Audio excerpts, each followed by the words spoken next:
श्री सरस्वती मैया की जय, श्री कृष्णचंद्र भगवान की जय। देखिए, आज हम चर्चा करेंगे अगले एक बिंदु पर जो अभी 1 जून विश्व ब्राह्मण दिवस के रूप में मनाया जा रहा है, उसके ऊपर हम चर्चा करेंगे। वीडियो चल रहा है, उसमें ये निशान है। वीडियो देखते हुए अगर इस पे उंगली लगाएंगे तो आपका अलग से कोई खर्च नहीं आएगा। इसको कहते हैं पसंद करना, और यदि फिर भी इसको अंग्रेजी में कहते हैं लाइक। और वीडियो देखते हुए यदि आपको अच्छा नहीं लगे तो इस पे उंगली लगाएंगे, इसको कहते हैं नापसंद, और आपकी अंग्रेजी की भाषा में कहते हैं डिसलाइक। यहाँ पर एक तीर का निशान होता है, उसके ऊपर उंगली लगाएंगे, और यहाँ डबल आयत होता है, उसमें उंगली लगाएंगे तो इस वीडियो की लिंक की कॉपी हो जाएगी। फिर आप जहाँ चाहें वहाँ उनको इस वीडियो की कॉपी को भेज सकते हैं। यहाँ लाल अक्षरों में लिखा रहता है सब्सक्राइब, उस पर उंगली लगाएंगे, एक घंटी का निशान खुलेगा, फिर उस पर उंगली लगाएंगे तो 3 निशान और खुलेंगे, उसमें सभी वाले या आल वाले को के ऊपर उंगली लगाएंगे तो जैसे ही इधर से एक वीडियो लोड किया जाएगा आपको इसकी सूचना मिल जाएगी। देखिए, अभी विश्व ब्राह्मण दिवस 1 जून को मनाया जा रहा है। इसके लिए इसमें भी कोई पाश्चात्य लोगों का षड्यंत्र है, या फिर वे जो अंग्रेजी स्कूल में पढ़े लिखे हैं, कुछ 1-2% ब्राह्मण पुत्र, हो सकता है ये उनके मस्तिष्क की उपज हो।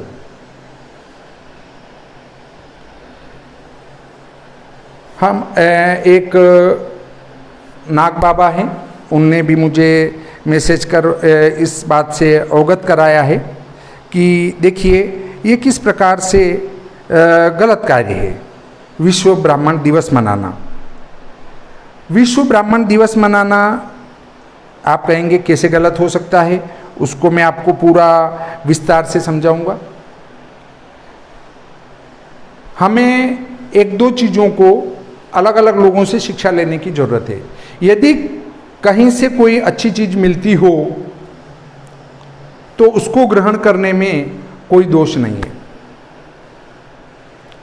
सनातन धर्म ही सबसे प्राचीन धर्म है, उसके बाद जितने भी धर्म हैं वो सब उसकी शाखाएं मात्र है। जो अपने आप को कहते हैं हम इस धर्म के हैं, वो उसकी शाखाएं हैं। उस हमारे सनातन धर्म के पुराण वेद को पढ़कर उनने एक विषय को ग्रहण किया और उस पर अपना धर्म स्थापित कर लिया, और हम समग्र को लेकर चलते हैं। अब देखिए, वर्तमान में पाश्चात्य संस्कृति हम पर हावी हो रही है। हमारे यदि हम अक्सर कहीं भी देखें तो पुरुष पूरे कोट पैंट शर्ट वगैरह पूरे व्यवस्थित पहन के मिलेंगे, परंतु लड़कियों के कपड़े छोटे होते होते होते यहाँ तक आ गए, कंधे पूरे दिखने लग गए, और इधर नीचे से सलवार भी ऊपर चढ़ती चढ़ती जांघों के यहाँ आ गई। इसको व्यवस्थित पहनने के लिए हमें हमारे मुस्लिम भाइयों से शिक्षा लेना चाहिए। उनकी महिलाएं व्यवस्थित ढकी ढकाई रहती है। अब आप कहेंगे कि आपकी दृष्टि शुद्ध कीजिए, मैं मेरी दृष्टि शुद्ध कर लूँगा, 2-4 व्यक्ति शुद्ध कर लेंगे, पर क्या कोई चीज़ आपको दिख रही है तो आप आंखें बंद करेंगे? नहीं करेंगे, देखेंगे। और जब आपके कंधे दिख रहे हैं तो हो सकता है मेरी दृष्टि गलत हो, आप तो मेरी दृष्टि गलत मान लो कि मैं अपवित्र दृष्टि से देख रहा हूं। तो आप ऐसा क्यों चाहते हैं कि हम तो कपड़े कम से कम पहनेंगे पर आप दृष्टि शुद्ध रखें? भाई, जब आप कपड़े कम पहनेंगे तो हम भी हमारी दृष्टि गलत करेंगे। तो मेरा एक निवेदन है कि आप इस्लाम धर्म से एक बात को ग्रहण करें, सभी नहीं, एक बात को, कि वो कैसे ढके ढकाए व्यवस्थित रहते हैं। मैं ये नहीं कह रहा हूँ कि आप बुर्का पहन के बिल्कुल ढक के जाएं, नहीं, पर कम से कम इतना ना पहने, इतना तो पहने।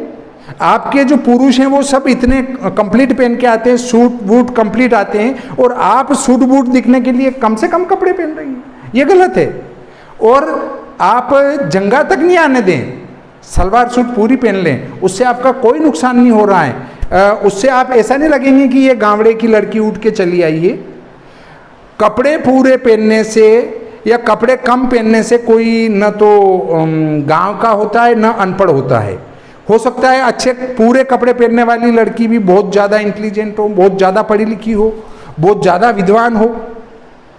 अब नंबर दो की शिक्षा हमें जैन धर्म से लेनी पड़ेगी।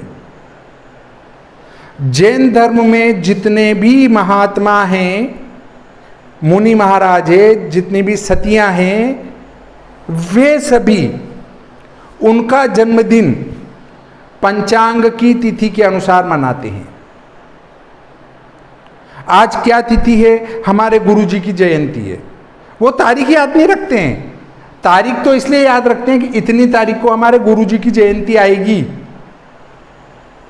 अक्षय तृतीया को हमारे इन गुरुजी की जयंती आएगी, मार्गशीर्ष कृष्ण पक्ष की 10वीं को हमारे इन गुरुजी की जयंती आएगी। और नए जितने भी जयंतियां बन रही है वो सब तारीख से नहीं, तिथि से मनाते हैं। और इसलिए मेरे विप्र भाइयों, मैं आपसे एक ही निवेदन करता हूं कि ये 1 जून किस प्रकार से आपने तय किया, यहाँ क्या है ऐसा जो आपने तय कर लिया? क्या 1 जून को हमारे कोई देवता का जन्म हुआ था, कोई ऋषि का जन्म हुआ था, कुछ हुआ था क्या 1 जून को पहले? प्रति वर्ष 6 घंटे बढ़ते जाते हैं और चौथे साल जाके 1 दिन बढ़ा देते हैं। इसमें क्या वैज्ञानिकता है? हमारी तिथि इतनी वैज्ञानिक है कि वो आज सप्तमी है तो सप्तमी इतने बजकर इतने मिनट पर समाप्त हो जाएगी, उसके बाद अष्टमी आ जाएगी। ऐसा तारीखों में कहीं नहीं लिखा है। तारीखों में पीछे 50 संशोधन हुए हैं। यदि आप तारीखों की उपपत्ति के विषय में जानना चाहते हैं तो श्री भादो माता पंचांग संवत 2057 का निकला था, उसमें बहुत ही विस्तार से इस पर लेख लिखा था मैंने कि तारीखों की उत्पत्ति कैसे है। अब आप कहेंगे कि हमारे पंचांग की उत्पत्ति भी ऐसी है, तो हमारे पंचांग की उत्पत्ति लिखने वालों पाश्चात्य लोगों ने उल्टी सीधी लिख दी, उसके लिए हम कतई दोषी नहीं हैं। हमारे पंचांग में आज भी सृष्टि तो गताब्दा दिए हैं और इस पर युग का मान दिया है, संधि का मान दिया है। पृथ्वी पर जो हमारा कल्प प्रारंभ हुआ, तो कल्प जब प्रारंभ हुआ उससे अभी तक के संवत दिए हैं, वर्ष दिए हैं, और उसके बाद सृष्टि कब से उत्पन्न हुई उसके वर्ष दिए हैं। उससे यदि हम ग्रहों की गति को गुणा भाग करके अगर ग्रह स्पष्ट करते हैं तो हमारे एकदम से सही आ रहे हैं।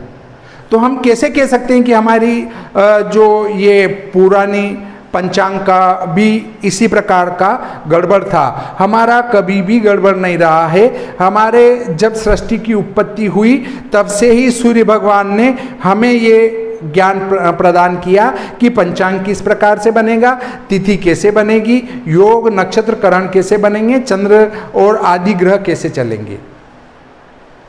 तो हमने जो 1 जून तय कर लिया उसको कुछ भी नहीं हुआ था। अभी देखिए आपने जो 1 जून तय किया वो कृष्ण पक्ष की सप्तमी तिथि है, वार भी मंगलवार है जो कि पीड़ाकारी वार है, वो वैज्ञानिक नहीं कहा जा सकता है। अब उसके बाद नंबर 2 पर आते हैं। तो इस दिन ये श्री भादो माता पंचांग है, इससे बता रहा हूँ मैं कि इसमें जो है हमारा ज्येष्ठ कृष्ण पक्ष सप्तमी है, धनिष्ठा नक्षत्र तो अपन अच्छा कह सकते हैं, परंतु वेदरति योग हैं। वेदरति योग सभी शुभ कार्यों में वर्जित हैं। और उसके बाद विष्टिकरण है, भद्रा है, भद्रा भी सभी कार्यों में वर्जित हैं। और बुध के देवता, बुद्धि के देवता बुध भी आज अस्त हो रहे हैं, और केतु देवता भी आज नक्षत्र परिवर्तित कर रहे हैं। तो ऐसे योग में आपने जो है विश्व ब्राह्मण दिवस किस प्रकार से स्थापित किया, ये बात विचारनी है, क्योंकि जो तारीख है वो किसी प्रकार से भी वैज्ञानिक नहीं कही जा सकती है। तो फिर ब्राह्मण दिवस क्यों मनाया जा रहा है? भाई हमें ये शिक्षा जैन मुनियों से, जैन संतों से, जैन साध्वियों से ग्रहण करना चाहिए कि हमारे जितने व्रत पर्व हैं वे सभी तिथि के अनुसार होने चाहिए। धर्म का रक्षक, धर्म को आगे बढ़ाने वाला, धर्म का मार्गदर्शन करने वाला, धर्म को धारण करने वाला ब्राह्मण है। और वही ब्राह्मण पाश्चात्य चीजों को ग्रहण कर लेगा, तारीख से अपना सब कुछ मनाने लगेगा, तो फिर आपका ये पंचांग किस काम का है? हम ही ब्राह्मण होके, हम ही धर्म का मार्गदर्शन करने वाले होके, हम ही इस प्रकार से पाश्चात्य चीजों को अपनाएंगे तो किस प्रकार से आप धर्म का उद्धार कर पाएंगे? फिर क्या हमें ये पंचांग बंद कर देना चाहिए? भाई सब कुछ तारीख से मना लो ना। भाई आपका विश्व ब्राह्मण दिवस, विश्व विप्र दिवस अगर इसमें मना रहे हो तारीख से, तो फिर दीपावली में क्या दिक्कत है? होली में क्या दिक्कत है? रक्षाबंधन में क्या दिक्कत है? उनको भी तारीख से फिक्स कर दो कि इस तारीख को इन त्योहारों को मनाएंगे। भाई आप ही पाश्चात्य संस्कृति को लागू करोगे ब्राह्मण होकर, तो फिर धर्म की रक्षा कौन करेगा? ब्राह्मण और क्षत्रिय यदि धर्म विरुद्ध कार्य करेंगे, धर्मयुक्त आचरण नहीं करेंगे, और फिर आप ब्राह्मण चिल्लाएंगे मंचों पर बैठकर, क्षत्रिय यदि मंच पर बैठकर क्षत्रिय बोलेगा कि मैं राजपूत हूं, तो भैया आप क्या कर रहे हो? आप ही इस प्रकार के नियम लागू कर रहे हो, तो फिर आप ब्राह्मण कैसे, आप क्षत्रिय कैसे? धर्म विरुद्ध कार्य तो आपने ये चालू कर दिया। अब देखिए एक बात और बताता हूं मैं कि हम जन्मदिन पर केक का चिन्ह डालते हैं, फलाने को जन्मदिन की बधाई। बड़े बड़े ज्योतिषी, बड़े बड़े कर्मकांडी, वो सब अपने पुत्र को और बधाई देते हैं तो केक का निशान और उसके ऊपर मोमबत्तियां लगी हुई और वो निशान डाल के और बधाई दे रहे हैं। आपको और मुझे दोनों को शर्म आना चाहिए। क्यों आना चाहिए? कि हम ब्राह्मण, हम ज्योतिषी ही इसकी रक्षा करने वाले हैं, और हम ही केक काटेंगे, हम ही मोमबत्तियां बुझाएंगे, तो धर्म की रक्षा कौन करेगा? हमारी संस्कृति को आगे कौन बढ़ाएगा? आपकी संस्कृति तो ऐसी धूमिल हो रही है। हम किसी चीज को काट के नहीं मनाते हैं, हम तो जोड़ के मनाते हैं। हम जन्मदिन या कोई भी नया कार्य करते हैं तो काट के नहीं करते हैं, हम जोड़ के करते हैं। हम दीप प्रज्वलित करके मनाते हैं, और यहाँ जो जन्मदिन मनाया जा रहा है वो मोमबत्ती को फूंक मार के मनाया जा रहा है और केक काट के मनाया जा रहा है। अर्थात तेरे पूरे वर्ष में अंधेरा छाया रहे। क्यों छाया रहे? क्योंकि तूने दीप बंद किया है, मोमबत्तियां बंद कर दी है। अब तू केक काट रहा है, अर्थात तेरे जीवन में, वर्ष में हमेशा कटने वाली बातें हो, पूरा तेरा कोई काम नहीं हो। जो भी काम करने जाए वो कटता रहे तेरा। तो मेरे भाइयों, मैं हाथ जोड़कर आपसे विनती करता हूं कि 1 जून को विप्र दिवस, ब्राह्मण दिवस न मनाएं। विश्व विप्र दिवस, विश्व ब्राह्मण दिवस मनाना है तो आप चैत्र शुक्ल पक्ष प्रतिपदा को मनाएं, जहां न कड़कड़ाती धूप है, न जहां कड़कड़ाती ठंड है। नए पौधों के नई कोपलें आती रहती है, और प्रातःकाल सूर्योदय होता हुआ मन को प्रसन्नता देता है। चैत्र शुक्ल पक्ष प्रतिपदा को विश्व ब्राह्मण दिवस, अखिल विश्व विप्र दिवस क्यों मनाएं? क्यों मनाएं? क्योंकि सबसे पहले जब ब्रह्मा जी ने सृष्टि की उत्पत्ति करी थी, तो सृष्टि की उत्पत्ति करते समय ऋषियों की उत्पत्ति करी थी सबसे पहले। और जब सबसे पहले ऋषियों की उत्पत्ति करी थी तो हम सभी ब्राह्मण ऋषियों की संतानें हैं, अर्थात चैत्र शुक्ल पक्ष प्रतिपदा को अखिल भारतीय या विश्व विप्र दिवस, विश्व ब्राह्मण दिवस मनाएं तो वो ज़्यादा उपयुक्त है। नंबर 2, यदि फिर भी आप ये चाहते हैं दूसरा मनाएं तो इसके लिए हमारे आराध्य परशुराम जी, तो परशुराम जी की जयंती को भी इसको मनाया जा सकता है। देखिए, परशुराम जयंती भी गणितीय आधार पर आगे पीछे होती है। एक दिन अक्षय तृतीया से, तो हम वहाँ पर अक्षय तृतीया या को जिस दिन हमारी परशुराम जयंती मनेगी उसी दिन हम विश्व विप्र दिवस, विश्व ब्राह्मण दिवस मनाएंगे। तो आपको यदि मेरी बात से बुरा लगा हो तो मुझे माफ़ करेंगे, परंतु एक बात इस्लाम धर्म से हमारे मुस्लिम भाइयों से सीखे और एक बात आप जैन धर्म में, जैन धर्म के साधु संतों से, साध्वियों से, सतियों से, उनसे सीखेंगे तो आपको बहुत लाभ होगा। क्योंकि जिस प्रकार से वे साधु संत हैं उसी प्रकार से हम भी धर्म की रक्षा करने वाले हैं, धर्म के प्रचारक हैं और धार्मिक अनुष्ठान कराने वाले हैं। तो इस प्रकार आज का प्रकरण यहीं समाप्त करते हैं। श्री सरस्वती मैया की जय, श्री कृष्णचंद्र भगवान की जय।